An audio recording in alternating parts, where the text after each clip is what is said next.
What springs to mind when I say Nissan Micra? For me, it's my nan and granddad's runabout, which spent most of its life doing short daily trips to the corner shop for fags, chocolate eclairs and a copy of the Daily Mail, with Monty the Jack Russell proudly perched on the parcel shelf.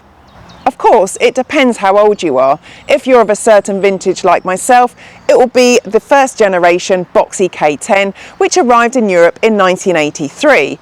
Two facts I wasn't aware of: the body style was originally developed for Fiat and it had very low fuel consumption due to a specially designed engine. If you're a bit younger, it'll probably be the Jelly Bean Micra that arrived next and was everywhere in the UK. Then came the bug-eyed 2002 to 2010 facelift, even more committed to being cute, and after that it grew up a little bit. It ditched the retro charm and it went full European before quietly blowing out in 2022.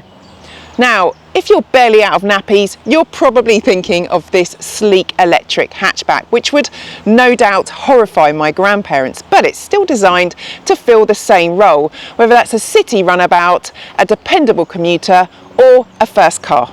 In many ways, Nissan's brief was surprisingly simple: to build a small EV that doesn't feel intimidating, something that's easy to drive, understand, and to live with, whether it's your first EV or your fifth EV.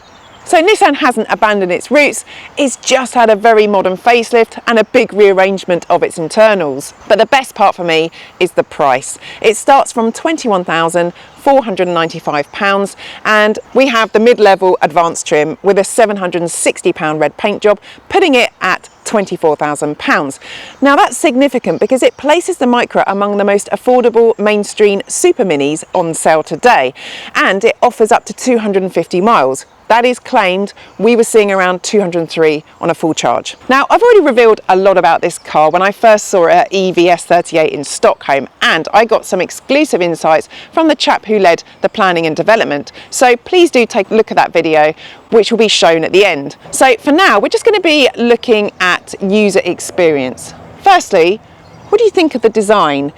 Its circular lighting signatures are a nod to Micras of old, and it's more sculpted than its predecessors.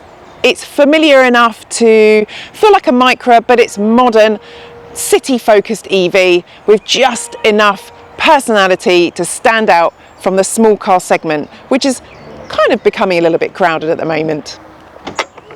Look, it even winks at you.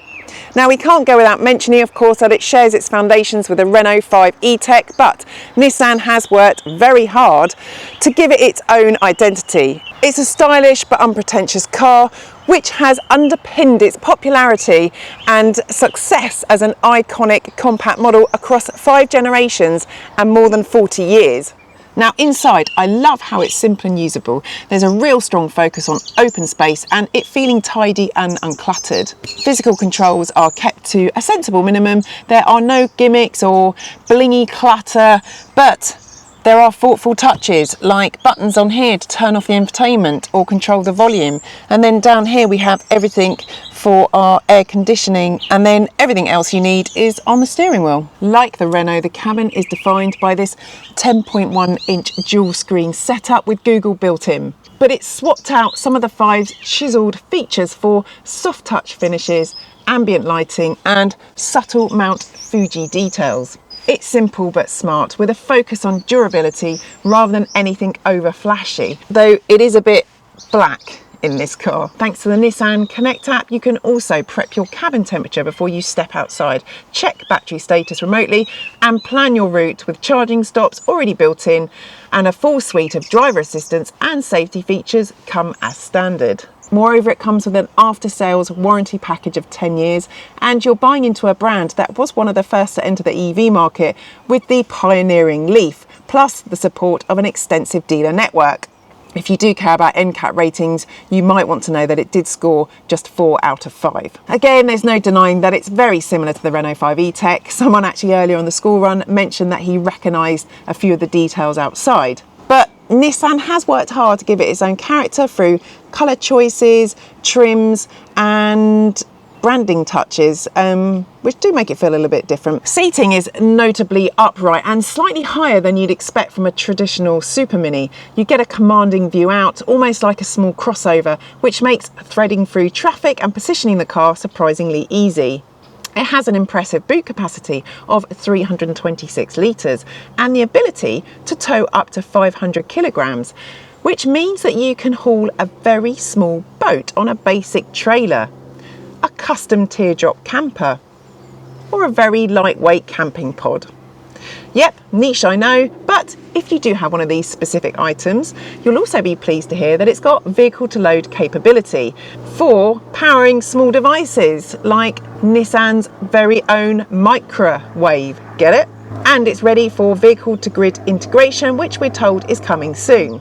Built on the AmpR small platform, it's available with two battery sizes, 40 and 52 kilowatt hour, providing a maximum range of 196 and 257 miles respectively. And it supports DC fast charging, meaning it will juice from 15 to 80% in 30 minutes. And the built-in Google Maps navigation can also automatically factor in charging stops on longer journeys and precondition the battery before rapid charging to help you get the best charging speeds when you arrive. We've got the 52 kilowatt hour battery, so we've got a little more power, 150 brake horsepower versus 121 and 181 pound-foot of torque versus 166, meaning a fairly average 0 to 62 time of 8 seconds and a top speed of 93 miles per hour. It drives as you'd expect for an urban EV, and the single motor smooth front wheel drive experience prioritises comfort, simplicity and accessibility rather than outright performance. And honestly, that's probably what most Micra buyers will want. Nearly every user forum I've read praises the Micra for how effortless and relaxing it is to drive rather than how fast it is. And that's probably because if you put your foot down, this car will torque steer. And it's even worse when the roads are slightly slippery. So don't do that. Its light steering means that it's very easy to get into those small spaces on the school run, but also weave through tight city streets. And ride quality is a key strength too, with its comfort via suspension setup, soaking up all our road imperfections very well indeed. Now, I'm obviously going to compare this to the closely related Renault 5, and Nissan's own calibration tweaks have given this car a slightly more relaxed, softer edge to the chassis, I'd say. That said, thanks to its suspension setup, low mounted battery and the aforementioned tight steering, it's still fun on the winding rural roads, but the Renault 5 definitely has a slight edge in terms of urgency and precision. It's the sportier of the two. It's significantly lighter than many of its peers too, with the new model tipping the scales at 1400 kilograms. Interestingly, the original Micra only weighed 675 kilograms. The Micra is also ever so slightly more aerodynamic and efficient, eking out a few extra miles compared to the Renault, and it boasts steering wheel regen paddles and Nissan's e-pedal system, offering a one-pedal driving experience. Now, it's predictable, easy to place on the road, and designed to take the stress out of everyday driving rather than add excitement. The default mode is comfort, which probably gives the best balance of ease of driving, response and efficiency, but there's also sport and eco, with each one altering power and torque and steering effort. And lastly, there's Perso mode, which allows the driver to configure the various parameters to their preferences. What has impressed me most is that Nissan hasn't tried to reinvent the small car.